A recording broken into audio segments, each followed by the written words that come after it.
Welcome to Season 2 of the Sales Compensation Show, where we share the latest sales performance research, insights, and solutions through in-depth discussions with industry experts. Our goal for Season 2 is to enable our listeners to make smarter decisions based on real-world data and behavioral psychology.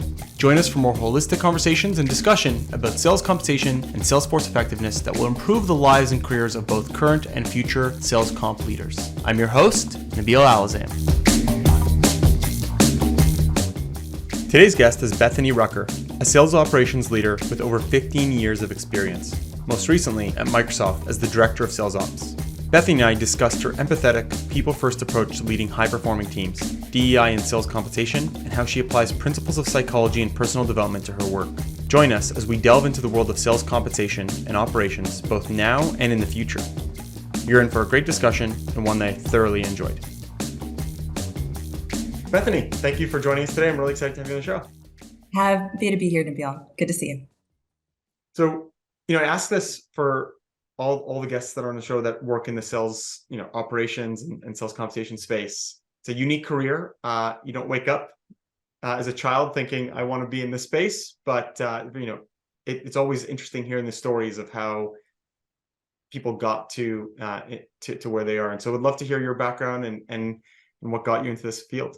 Yeah, when I was a little kid, I wanted to be a race car driver. So this is very, very different from that. Can be fast-paced at times, but very, very different. I think about that old Monster commercial from the 90s. Nobody ever says I want to be an XYZ when I grow up. And so I think about that when I reflect upon my journey. Growing up, I was a musician and I was a flutist. I played in bands and orchestras growing up, took it very seriously. Actually, my first grad degree is in music history from Rice. And so really enjoyed that and was really passionate about it. But I came to a point where I wanted to say, hey, what else can I do with my career? What else can I grow and explore? What other talents do I have? And so shortly after September 11th, I took a temp assignment running a reception desk at a wealth management firm. I stayed there and learned a lot about the basics of business, how to read a balance sheet, how to read an income statement, how the capital markets work. Ultimately, I got my MBA. I started doing analyst jobs, and that's when I really discovered compensation and incentives. And I just appreciate it so much because it's really the lifeline of how revenue is generated. An old mentor of mine said, you either serve the customer or you serve somebody who serves the customer. And so, there's been periods of time in my career where I've been a seller. My husband is a sales professional. I have a lot of good friends in my network that are sales professionals as well. And I just think it's so important to enable them and support them and give them the right incentives that they need to do what the enterprise needs them to do. Yeah, I love that. The kind of, at the end of the day, it's all about delivering value and value to the customer. And you're either doing so in the sales side or you're doing so, by delivering the product or supporting the sales professionals that are executing there. I think, so you're kind of having felt that firsthand and working in organizations where, you had the business understanding the context, shifting over into the role of sales operations or sales sales compensation. I'm curious, that first jump into that role, what were some of the biggest learnings and biggest surprises that you felt? Oh, goodness. Well, I think the connection that I made was just kind of that confluence of data plus a little psychological element, and how that was sometimes an art and sometimes a science. And so really understanding what those drivers were to make people do things and to understand how to make clean drivers. There's ways to really motivate the behavior that you want. Sometimes that's clear and the data is clear, and sometimes it's messy and the data is messy. And so it is, I think a lot of sales compensation professionals have that balance, right? Of, okay, I want to drive traffic toward this product. How do I do it? And especially if it's a new product, right? It makes it so tricky to understand the metrics and drivers. So I think when I first came into, the sales comp profession, that was a little bit tricky for me just to determine, okay, what can we truly know and what's a little squishy? What do we need a few iterations on, figuring things out? What can be known and what can be inferred. Yeah. And it's interesting because you've done this across, and your experience across, these large, household name organizations Yeah, that are in very different industries, right? Whether it's telecom, absolutely. the financial services, and all the way now to Microsoft, where it's deep like tech, very different type of sales models across the book. I guess what across the journey in those Yeah. organizations, what would you say is kind of the learnings and the different learnings that you've seen? Yeah, you definitely get what you measure, Nabil. And I think, if you get what you measure and you get what you communicate. And so, and those three organizations that I've been a part of in banking, in telecom, in technology, they've gone through a lot of changes over the past 10 years. And so, understanding where those inflection points hit and understanding how to drive that change, how to communicate that change, the change might not even be emanating from you, right? The change might be emanating from, an enterprise strategy that you've got to go execute. But if you can articulate that strategy, and then if you can create those metrics to support that strategy, and then make sure that people understand how those metrics are defined. One of the things, and it's not necessarily a recent lesson, it's a recurring lesson, is that in order to build trust with your sales organization, they actually need to know how those metrics are defined, and they could be ever changing based on the needs of the business. And so having that level of clarity, right, I think is just so important. I think a lot of sales compensation professionals make the mistake of, well, if I'm too transparent, people are just going to game the system. Well, that might well be, and there's always a place for guardrails and governance, but also that transparency, that clarity goes a long way to building trust with your sales organization. And so if you say, hey, when you're selling this product, we're going to include these elements, but not these elements for this particular reason, you got to trust that your field sales organization are a bunch of grown-ups and they know what to do, and they're going to fall in line with the enterprise, with the enterprise need. So those are just some top of the head thoughts. Yeah, no, 100%. I mean, that's a very interesting statement. I think there's an element of the transparency will leads to a lot of better outcomes. We can talk about that, but I think the Yeah. point on on trust, I think there's an element of you have to have trust. There's certainly an element of inspection, right? That's part of the Yes, governance process. absolutely. And And so would love to hear kind of like your perspective on, how do you provide that trust, but ensure that at the end of the day, the customer is being served correctly? yes. Yes. Yeah. Yeah, that's so important. And, again, think of the customers as the sales field, and then ultimately, sort of the end users. But I think you've got to understand where the risks are, and you've got to understand, and the trade-offs, right, Nabil? So I think about, hey, we're going to grow. We're going to grow this new product. We've never had a history with it before. And so we're going to track what we think is right. And we're going to inspect along the way, quarterly, monthly, weekly as needed, to see how that's progressing, and then to be able to check in. And I think, there's varying ways of checking in. There's checking in to see, if somebody's blowing it out of the water on attainment, that something's going on. Either the target was set too low, or there might be some funny behavior going on. Whether or not the enterprise goal is actually being met, that revenue goal that budgets and finance are driving toward, whether or not that's going well or not well. You can kind of inspect for that. I think also being able to build a relationship of trust with the sales organization is very, very important. I mean, that's a great listening system to have. And people will tell you, if you are a trusted partner, people will tell you. People will tell you what's wrong. People will tell you how they're gaining. And so you can, allow that qualitative interaction to really inform what you're seeing in the data. So it's that combination. Yeah, no, I agree. And you touched on something that's in our past discussions we've touched on, which is this element of, especially at an organization, as large as Microsoft, and at that enterprise level, we set targets and business strategy at the very Mhm. top. Yeah, And then you think about, to your point, the journey as it makes its way through the business and how it resonates. So I'm curious to kind of, would love absolutely. to get your perspective on that and maybe dig deeper throughout the Yeah. journey. Yeah. Yeah, that journey is so important, right? Because sometimes, that game of telephone doesn't make it all the way down, and people don't know what's going on. People don't know what's happening. And conversely, that field chatter doesn't make its way all the way back up effectively in order to have the strategy adjusted or iterated as need be. Or, people's ears are plugged either on either side of that journey. And so that's really important.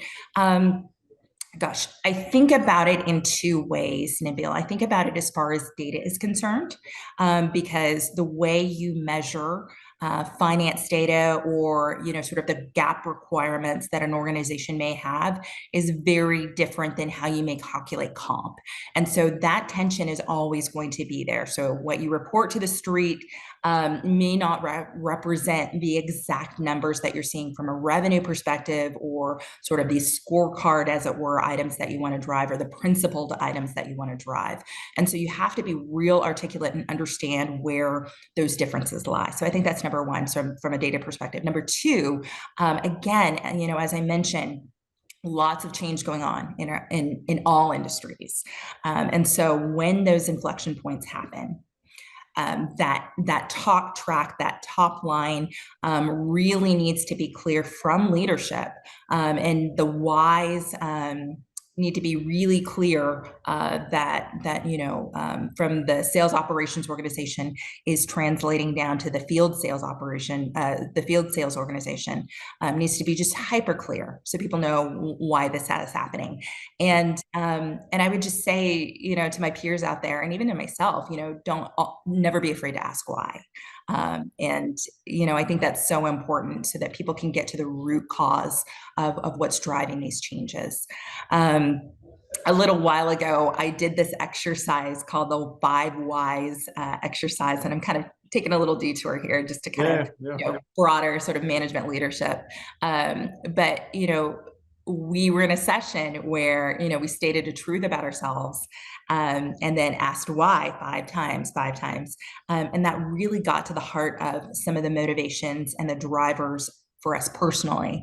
And in parallel, I think that needs to happen in a business scenario. So often we're afraid of stepping on toes, or afraid to tell the truth, or afraid to reveal weakness or vulnerability, in the system, or in the organization, or in the business, or with a product. Maybe a product isn't working as it should, and that's driving some anomalies within the comp structure.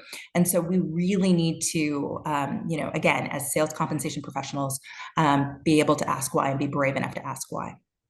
Yeah, 100%. I think it's the connectivity Yeah. across all the different systems, the teams, the pieces that need to cohesively work together to get to that Yeah. outcome. And if there's not an alignment on the underlying principles, but rather the expected outcome, Yeah. it's very easy to have a different execution approach, right? And so that's kind of an element of because I think your point is extremely valid. It's like, it's spot on when you think about large enterprise. The definition of an outcome to the street is very Yes. different than the tactical Yes. definition, because it may take hundreds of people to Mhm. accomplish that one metric, that Mhm. one outcome. Yeah. Um, and so, yeah, you really have to kind of uncover the connectivity and the connectivity Yeah, tissue. and Yeah. when people see how they themselves, as they show up, as they make those calls, as they engage, those decision makers, as they close that business, if they can clearly see, hey, this is laddering up to this. Hey, we want to be number one in cloud. I can do it by reaching out to these companies, offering these products, offering this suite of solutions. Oh my gosh, that's so powerful. And so I just, I would say we as leaders, and we are often caught in the middle, right? Sales compensation is often caught in the middle. Sales operations is often caught in the middle. But if we can provide that clarity both up and down, oh my gosh, how powerful is that? Yeah. So, I mean, it's not easy, right? Yeah, It's an amazing goal, and I think it's yeah, critical to do. It's not easy because I would say the complexity of the data pipelines and the data that yeah, we're working with. Yeah. And the fact that, especially at the scale, of the organization we're talking about, it's like it spans so many different people. So I'm curious, Mhm. is there a framework that you use within your teams, or that you've experienced, that helps streamline this? Yeah, and I think it's so tricky when you think about the different data streams you're working with, right? So it's kind of like all these different canvases, and you're trying to like collage them together. You've got the HR data, coming from one aspect and one perspective. You've got the revenue data coming from one aspect and one perspective, and maybe some product data coming from yet another perspective. I think, a lot of times, I come from a very simple, point of view. I tease everybody and I say, hey, I went to public school. I mostly went to public school. I like to keep it simple. And so I think one of the things that I think we need to remember as professionals is you don't have to be so cute with it. You can keep it simple. You can keep the main thing the main thing. So you've got this whole Thanksgiving dinner of data. You've got all of these meats and side dishes. If you're in my house, you don't just have the turkey. You also have the roast beef and the ham and such, because I love Thanksgiving.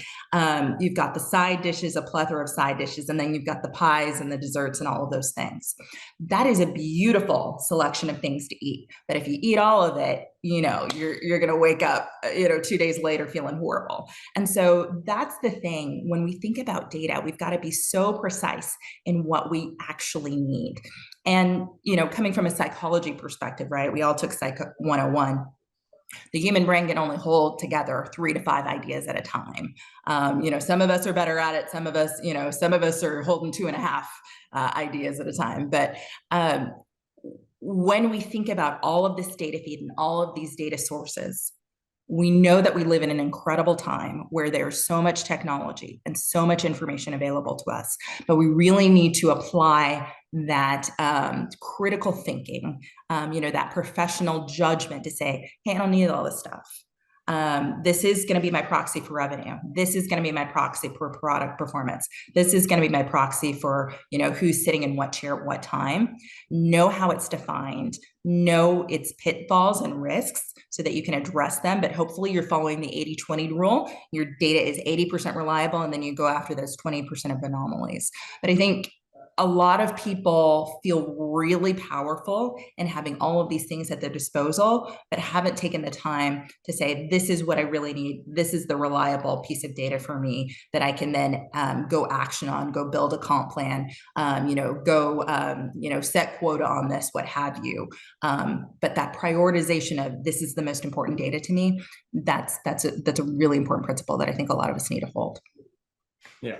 Yeah, especially given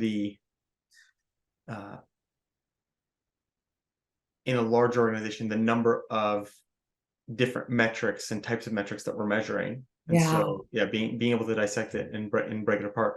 I mean, it's interesting because you're taking this, very much, again, enterprise level decision targets, and then breaking it down through the funnel down to that, at the end of the day, a human being, and getting them to understand, and it's their livelihood, their number. So like, as we kind of dive further into this journey, so you've addressed the data piece. There's there's an understanding of the data, how it translates into what we're measuring, how we're tracking.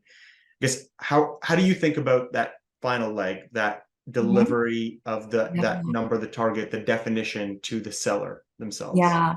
Yeah. And I think, again, that transparency is everything. So how did we come to this number? How did we distribute it this way? Those are the kinds of questions that need to be addressed in order to build that seller trust. I would say that if you are ever in a scenario where it is all top down or all bottoms up, you're doing it wrong. And so I think sort of that top down piece really does absorb all of the enterprise thinking and where the company needs to go over the mid and long term.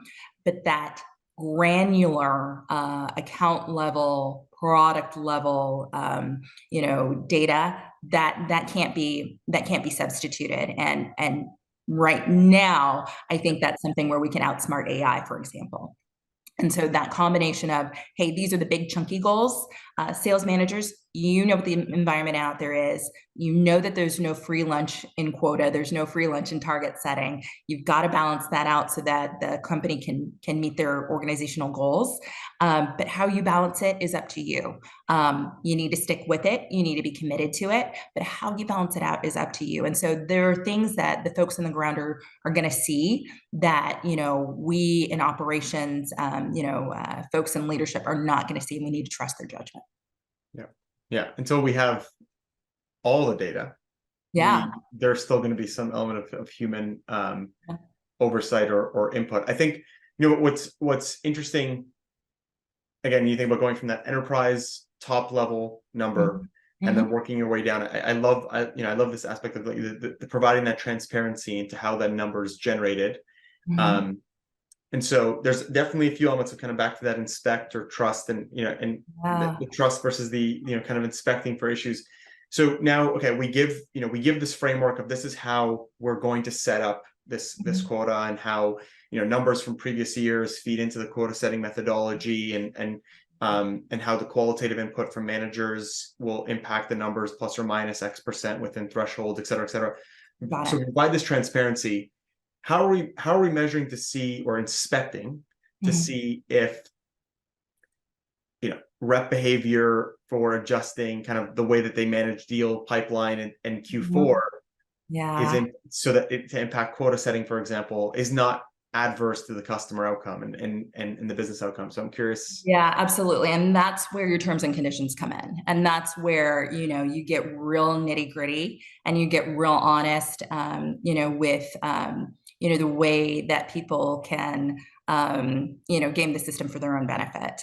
So things like bluebird policies, right? So kind of big windfalls that somebody didn't earn, that's got to be called out. Things like, how are you going to treat multi-year deals that are paid all at once?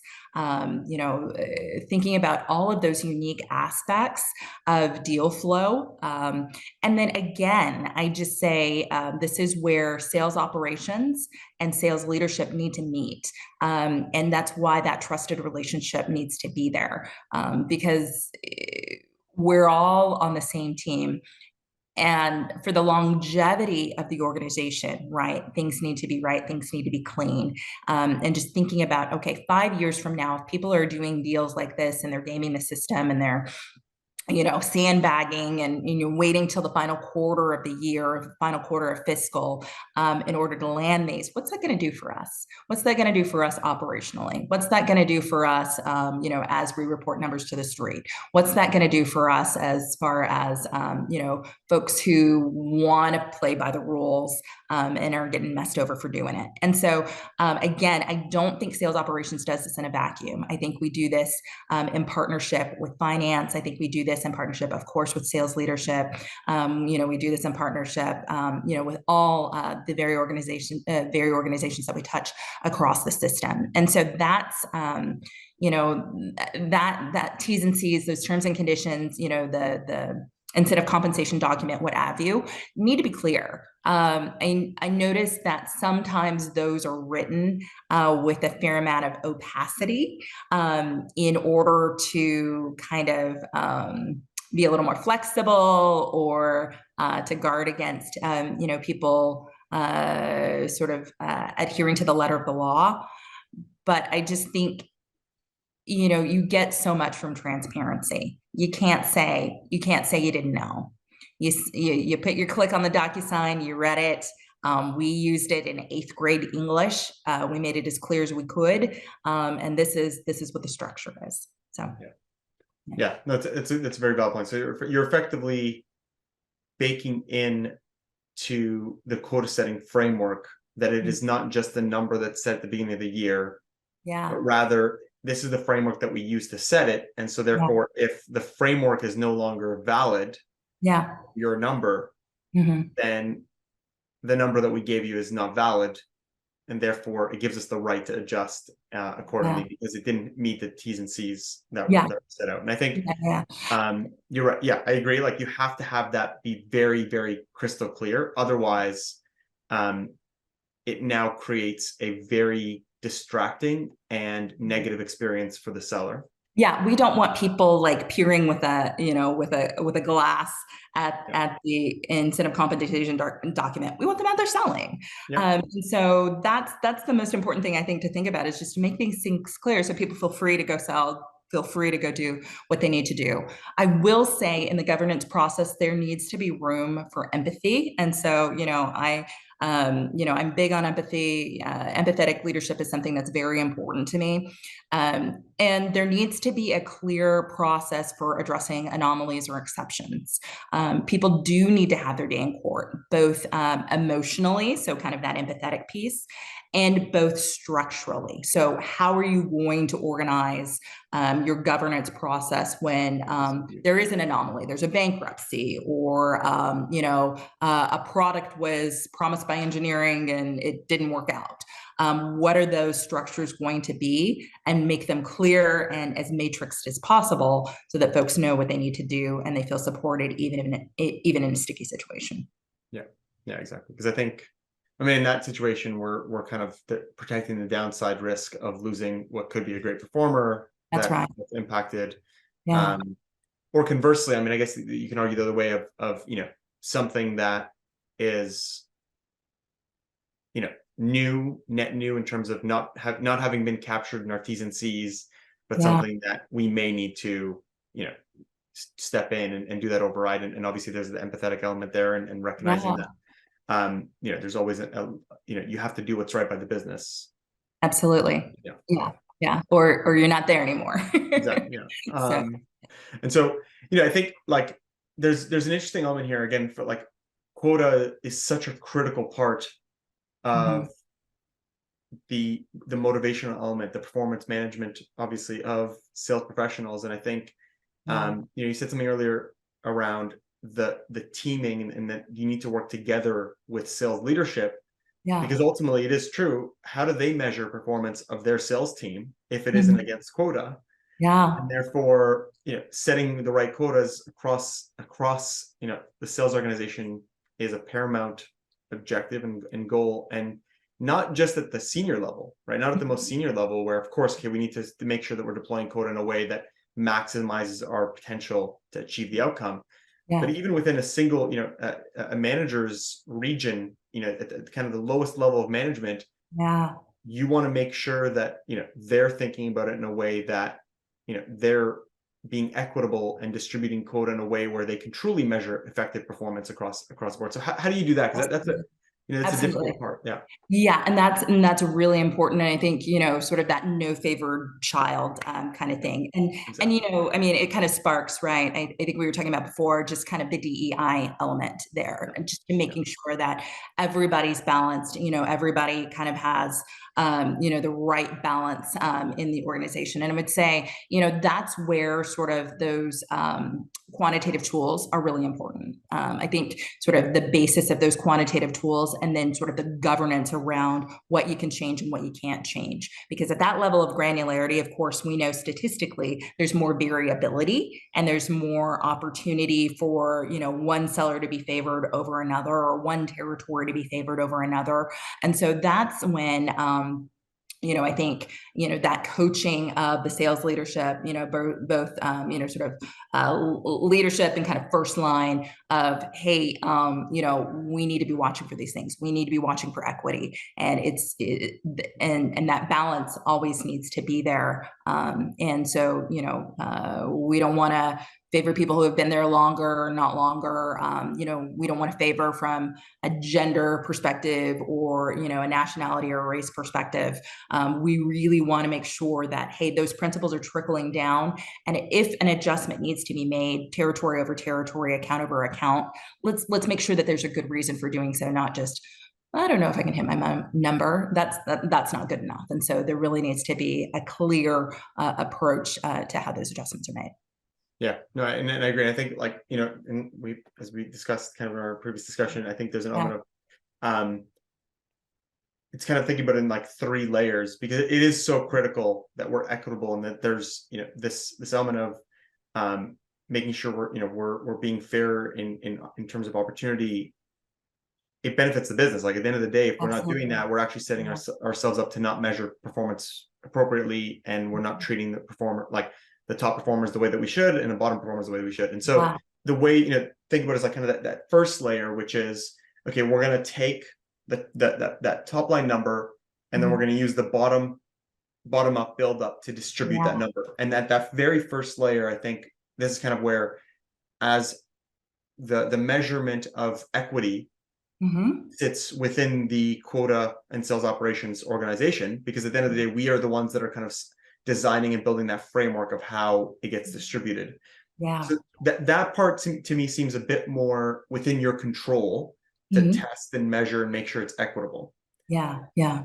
And would you like, versus, I would say, Mhm. downstream, the further you go downstream, the second layer is, now we roll out, and I'm kind of paraphrasing exactly what you said, Yeah. there's an element of like the bottom up build up.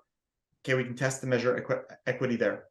Second layer is the management distributions, the sales manager Mhm. distributions across their team, and the balancing. Mhm. Okay, that one becomes a little bit harder, because Mhm. it's not a set framework. There's a little Yeah. bit of It becomes squishiness there. way more artistic. Yes. Yep, More artistic in that exactly. way. Yeah. Yeah. And so now it's, think about measuring equity there becomes a little bit harder. And then downstream, even further, is now we set the quotas, they're rolled out. To your point, there's exceptions that come up. And that to me is the most squishy, because it's not Mhm. even a framework that, we can compare at any point in time. And so I'm curious how you think about kind of Yeah. measuring across these three Yeah, buckets. and I think back, Nabil, to my time, on an incentive compensation analytics team, and there were a ton of cuts of data, right, by geography, by product, what have you, and we were all measuring for a normalized distribution of performance of attainment under certain conditions. And I think, as we pay more attention to DEI, that cut of data, that review is sort of that blend between HR analytics and sales operations analytics, and sort of taking the risk, taking the chance of saying, okay, I see that, this geo is doing fine. I see that, that product sales team is doing fine. But if I cut below, and if I see who's blowing out their targets, and if I see that maybe certain kind of people are always doing great and certain other folks are not, I don't want to take that necessarily as face value that it's unfair, Yep. but I want to go back to my 5 whys. I want to ask why, and I want to ask why a lot. And I want to say, hey, what are we doing from, a coaching and training standpoint? What are we Exactly. doing from a target assignment standpoint? Like, maybe there's some, I'm a little squishy on really the true meaning of unconscious bias, but perhaps, that's an element of unconscious bias that's hidden there. But I think we need to have the bravery, and that's where, again, extending hands across departments, across silos, across organizations, sales operations, going to HR analytics, and saying, hey, how can we partner to make sure that, the comp plan that we intend to be fair truly is fair. And so that's very meaningful. Yeah, no, I mean, it's spot on, because it's not necessarily a target setting problem. You're right. It Yeah, could be no, no, sales no, enablement. It could be no. all Yeah, other kinds of issues of yeah, kind of enabling this individual. And what's interesting is there are ways to think about kind of testing for that, right? So if we think about, um, and I really like the kind of this concept of like the 5 whys, and really digging in and yeah, uncovering, kind of take, the lessons learned from a 5-year-old, right? It's like, yeah. take that and kind of run with Oh it. my But gosh, I have a 6-year-old. I got a detour. I've got a 6-year-old and a 3-year-old, and they are forever asking me why. And I like it, anytime I get irritated, I'm like, nope, you're protecting their future curiosity. So yeah, exactly, absolutely. Yeah. exactly, yeah, that Yeah. curiosity is key. And I think we can't lose track of it. So I think, look, stepping back into this situation, this hypothetical situation where we notice that there's a pattern Mhm. that we obviously want to uncover the reason. You Yes, don't want to just jump in and act without uncovering the problem, because that's that's right. more than It half just of it the just solution. flags further inspection. Yeah. Yeah. And so, it's interesting. In one way, we can take a look at, and this is kind of where, if we think about how we think, setting up the data and the framework for setting quotas, is our quota setting methodology, if it's consistent, or if we have this framework, Mhm. is it consistent that that geography or Mhm. that territory, agnostic of who is there, Yeah. has, we have been able to set quotas that are reasonable over many years, Hmm. and breaking that out Yeah. relative to the actual performance when a seller is in the seat. And I think this becomes the larger the organization, the more data that you have, the Hmm. more that we can, start to, to have an end size that's meaningful to uncover this. Yeah. Um, I think the ultimately, and this kind of goes back from the top down to the bottom, is at the analytics and the quota setting framework that we apply there. I think there's an element of, we can use the data to really test and validate, and we have enough end size because there's enough territories in an organization, and Yeah. large enterprises with thousands of sellers, tens of thousands of sellers. It's very clear that we can use some sort of analytics to determine, not perfectly, because the narrower the problem is, Hmm. the less likely we're going to have enough statistical Yeah. confidence. Yeah. The beauty is the vast landscape in the sea of data. Yeah. The only thing is, you want to think about sort of reversion to the mean kind of principles, and just the fact that, okay, you have a greater population, that means you're going to have greater variability. And so when you see those spikes, when you see those anomalies, like, okay, what does that mean? Is that a normal statistic anomaly? Is that a normal element of the business? Is that somebody just having a bad year? Or is it something that deserves further inspection? And that's just professional judgment. Yeah.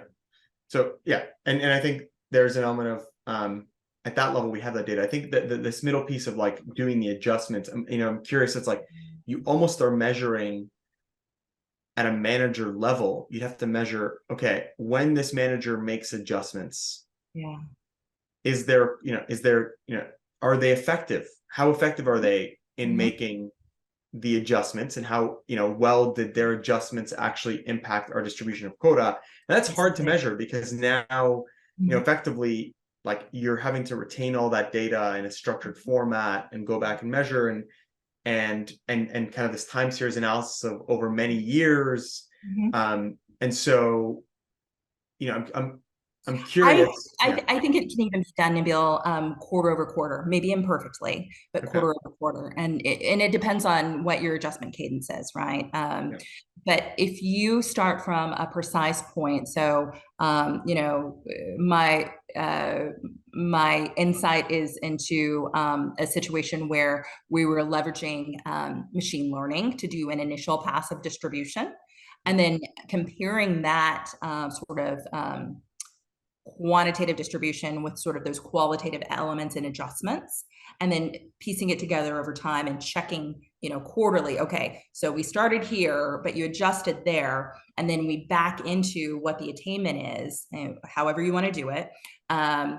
Is the attainment that much different from what it would initially be at a level of granularity that makes sense, so at the territory level, or at Yeah. the sales manager level, what have you. And so being able to do that analysis over time, and prioritizing it, frankly, can help reveal those issues. So is there greater reliance needed on sort of the quantitative system that you've put together? Does that system need inspection? Or is it doing just fine? And sort of the resistance and the amount of changes that take place within governance, are those changes just noise? So But yeah, no, I mean, I think it is an important topic, because effectively, um, as I said, it's, both the empathetic aspect of the yeah, human being, that's ultimately the livelihood of the sales professional is based off ultimately off of the targets that we set for them. yeah, And then the other side is, what's good for the business is that we are, and this is the whole culture behind incentive compensation, is it's pay for performance, and we that's want to right. pay top Mhm. performers very well, and bottom performers not as much. Kind of the reverse Yeah, Robin Hood, right? yeah. And Or so or yeah, crudely, somebody that I used to work with used to say food stamps and Ferraris. But yes, yes. yes, But exactly. always, always, what do you want? What do you want 100% to look like? What are you Yeah. getting 100%? And Yeah. yes, we've got, the multipliers and we've got the pay line structured in a certain way. But what do you want 100% to look like? Yeah. If somebody's hitting it dead on, what kinds of enterprise things, things that help the enterprise, what are they driving? And so I think that's very important to be real thoughtful about. And then, yeah, I mean, I think as time progresses, you also want to understand how broad or how skinny you want your curve to be. So is it like this is, right here in the middle is where we want everybody to perform, or this is a new risky product and we know that we're going to have wide variability and we're kind of testing it out to see what it looks like. And so those are just other things I think that folks need to have in their toolkit. Yeah. Yeah. No, I agree. And so just kind of stepping back and thinking about, we try to get this right. We try Yeah. to, we obviously it's mission critical to business, but maybe it's a new product launch. Maybe there's something that, there's a delay in in what we thought was going to be a, seamless merger or an acquisition. And all of a sudden, so now these things that kind of are a little bit out of our control, or it's something where, there's a fundamental mistake in the framework that we used, whatever it might be. So we set quotas, we do our best because the consequences of not doing that are large.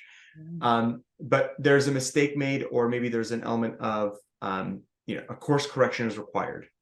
So what's interesting to me is the cost of the mistake, especially like, in my mind, like a bad comp plan.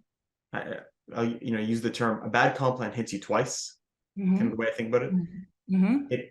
And when I say bad comp, I mean arguably in this sense, like if you miss set targets, it's effectively, it actually impacts you in the year that you set it. If you underset quotas, and now we have way overperforming in terms of against budget because reps are blowing their quotas out of the water, and yet we didn't actually hit our business target. So now we're not only paying more that year, but then the consequence in the following year of now the expectation of where the quota should be relative to where it should have been, and now we're having or to the outcome. Or the outcome. And again, I just think that comes back to communication. I think there's a lot of elements there. I think oh, there's so much buzzing in my brain right now. I think about a school teacher friend of mine saying, it's better for you if you're strict at the beginning of the year and lenient at the end of the year. And I think that applies, to quota setting and sales operations as well. And so, better to set that target. And I know my sales friends are going to wince at me for this. Better to set that target too high at the beginning of the year, and then offer relief, offer, some exceptions there, than to, blow it out of the water, and your enterprise doesn't get their goal. You're spending too much on comp. And then third, I think it's three. Third, you have unrealistic expectations for the following year. And so that's a hard pill to swallow, because that's a tricky conversation to happen earlier in the year, and everybody's hair is on fire, and I can't do this. And well, maybe you can. And if not, let's put together a framework for addressing it as the year progresses. So that's number one. But I think also that communication piece and that vulnerability and that ability to say, hey, this is new to us. We're learning. This is a very important product offering. And so we've got to put it out there. We've got to be competitive. We've got to disrupt. But also, we made a mistake. We set it too low. We didn't know that it was going to be this awesome. I hope you enjoy it. We're gonna true it up for next year. Or yeah, I would say we're going to true it up for next year. I don't think it's ever, a good thing to apply that true up within year. I think that erodes a lot of confidence. But just setting the stage of, it was pretty rich this year. Things are going to change. Yeah. Yeah, no, I mean, yeah, within the year, you're always better off doing the relief. I agree. That it's a much more and painful people shouldn't count on it, and that's the other thing. That's the other thing, exactly. So then you start to lean a little bit too much there, and then the problem is now the expectation is the quota is not really the quota; it's the quota until there's a relief. And so I'm just banking on my peers not performing, and there's an element of so there's always a balance, and this is why there's a price to pay if we don't get it right, and that's why it's such a critical. Back to the kind of the earlier point of like the translation from that enterprise Yeah. level target down to the sellers, it's such a critical part of sales Yeah. performance. And I would say, this kind of leads me down just kind of a little bit of a path here, and just to the point of new product offerings, right?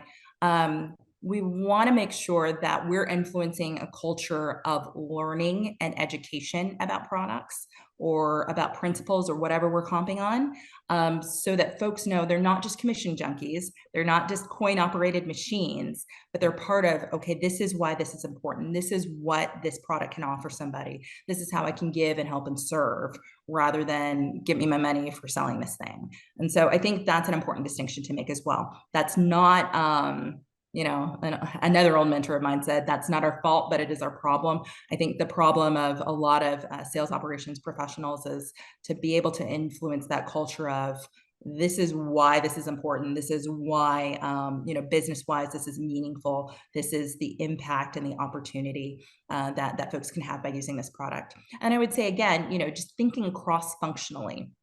So those product managers, those technology managers, those research managers that are at the forefront of a lot of these things, even before they go into market, let's make that connection between the sales operations team. Let's make that connection with the sales leadership team as well. Yeah, 100%. I mean, yeah, I think the understanding, again, it's the why. Mm-hmm. Always Goes a long way in terms of start that with why. transition. Yeah. Yeah. Yeah.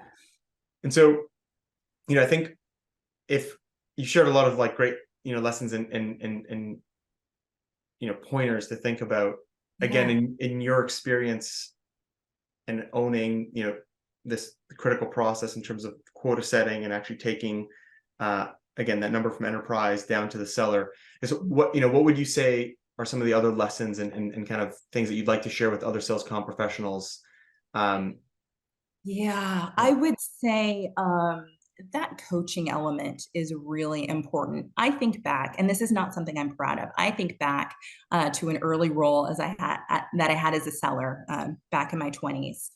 I didn't understand my comp plan, and I think we want to assume that everybody around us are intelligent people.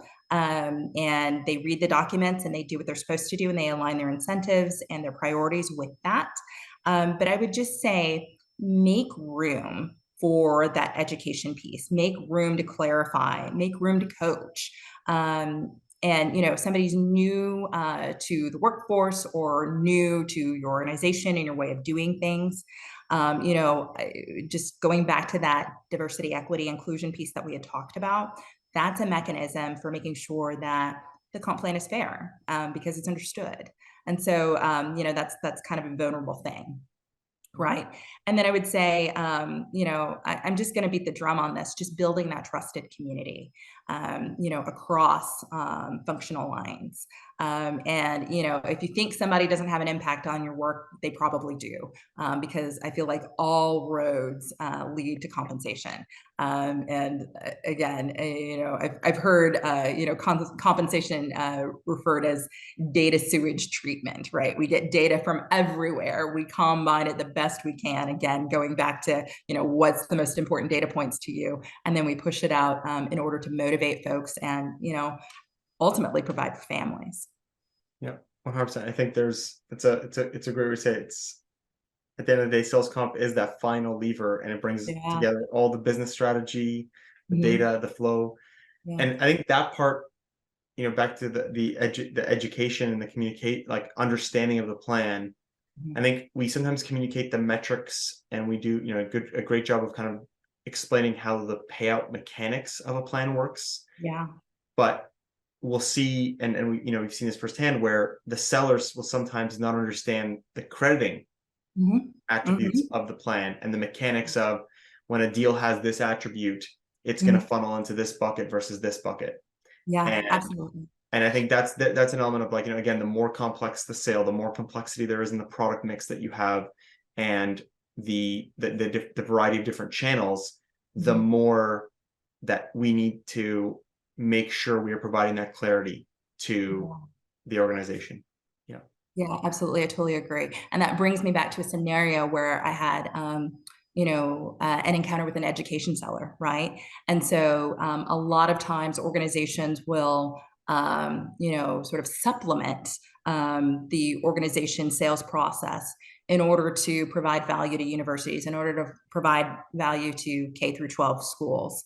And so when you sell it in this channel and it's subsidized in a way, it's different than when you're selling it kind of top to bottom, and that whole margin is still intact. And so just distinctions like that, as you review the comp plan and how products are comped, or how goals are comped, can be oh so important.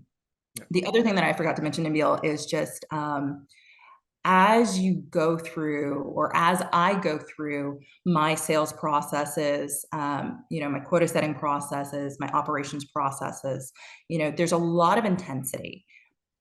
There's intensity because there's frequently a short amount of time between the time that you get the updated data and you need to roll it out to the field. And so there's that period of, hey, got to get these adjustments made, got to explain what this means, got to get people trained on the process, got to make sure that the process works, got to make sure that the governance is applied in the right way. But after that, everybody's so burnt out and spent that there's not enough time to reflect, learn the lessons, implement the lessons for next time. And so I would say, I think we're in an interesting period in business where there's a fair amount of contraction going on. And I think one of the best investments that a leader can make is providing that space for people to think and to ideate and to learn, and then ultimately to apply those lessons that they've learned from the last business cycle. Yeah, no, I feel like this is an element where it always feels like in those key periods, that year-over-year transition, everything's on fire, you're sprinting to that finish. Yep. And it's hard, right? Because it's a hard motion to do, where to say, we actually do need to spend the time to reflect, and that is part of the process, and improve it for next year. And it's not just improve it within your team and your operation, like it might be something that we need to reflect in the immediate term, so that we can communicate to the rest of the organization or upstream functions on feedback that are a little bit out of our control to implement. So we need to give them the time and the runway to fix. But I really I think there's it's such a, again, quotas and that rollout to the organization is such a key part of getting it right. And I really appreciate you coming on the show and sharing all your feedback, and providing that context to others. And this is a domain, it's a field and a profession where learning from peers and having kind of that apprenticeship model is so critical to learning. And so I'm curious, what have you found as some of the best resources for you in your journey, that you think might be helpful for others that are listening to the show today? Yeah, there's definitely a lot of resources as far as sales compensation. I think there's a few really good books out there. You can, go to Amazon and search, sales compensation and bring those up. I think, just having that perspective on staying tight with the perspective of your enterprise and knowing what they're going after. So it's, reading those financial statements, those annual reports, understanding, what the organization is trying to drive. If you're in a private company, then, take your friend out to coffee who, works on the other side of the house and, is seeing things come down the pipe and really understanding what's coming. I think just applying your knowledge of human behavior. What is it going to drive? Where are those pitfalls going to be? What are those reactions going to be? Really thinking analytically about people, which may sound kind of contradictory, but that analytical thinking about people and their responses and their behavior, I think, goes a long way. To driving that performance and being an effective professional. Yeah, no, I agree. And I think the element of like this, you mentioned like the Psych 101. I think there's an element of like, sometimes I found that kind of stepping back and thinking about the, empathetic way to do it, what resources and skill sets that we can learn more about the human side of what we do. Because at the end of the day, it is ultimately Yeah. what we're in the business of. Yeah, the customers are the sales organization that are then serving our customers, and how to best enable them. We have to think about that human element. Yeah, and those are, there's a lot of good resources out there as well.